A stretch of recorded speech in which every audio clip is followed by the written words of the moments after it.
Hello, this is Seth over at Woodstock Trading Company. From time to time, people have been asking me about the use of resin incenses, such as frankincense. Sorry about the jiggling, I'm handheld. Um, so I thought I would make a brief video showing how to use the resin incenses, such as frankincense or Paradise Valley or any of these other beautiful resin blends that we have. Not only that, but also herbs and spices can be added as well to enhance these resin incenses. So it begins with the charcoals. Okay, these charcoals have been impregnated with potassium nitrate so that they light themselves as such, but they need a little help. So I use a candle. You can use a lighter, whatever fire source you want. Just keep in mind this is going to sparkle a bit, so it can put bits of carbon into your candle. So I use chopsticks. You can use whatever you want.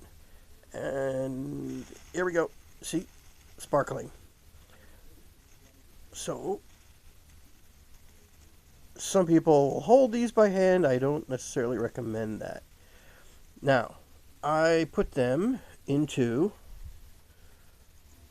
a nice deep vessel, fireproof, such as this, which is ceramic, filled with, you can use sand, you can use, in this case, kitty litter, anything that will absorb heat. You want it to be nice and deep.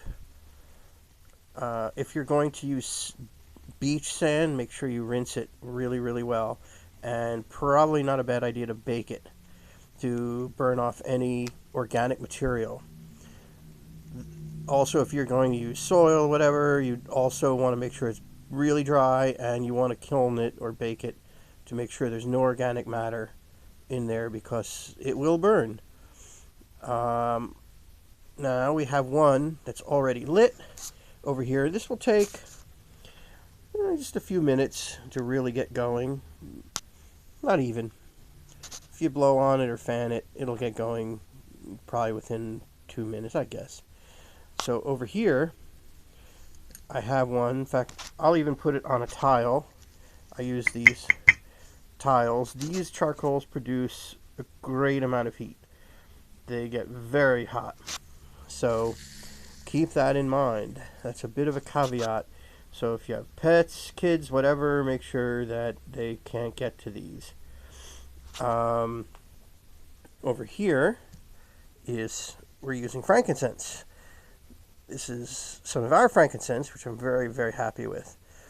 And you'll see we also have dragon's blood, copal, all kinds of other fantastic resins and gums that you can use. Oh yeah, you can see this is ready to go, actually. So I really didn't need to start one ahead of time.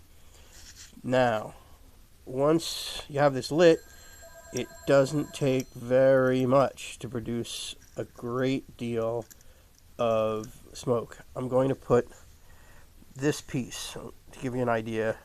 This is a lighter, so it's maybe not even the size of a pea.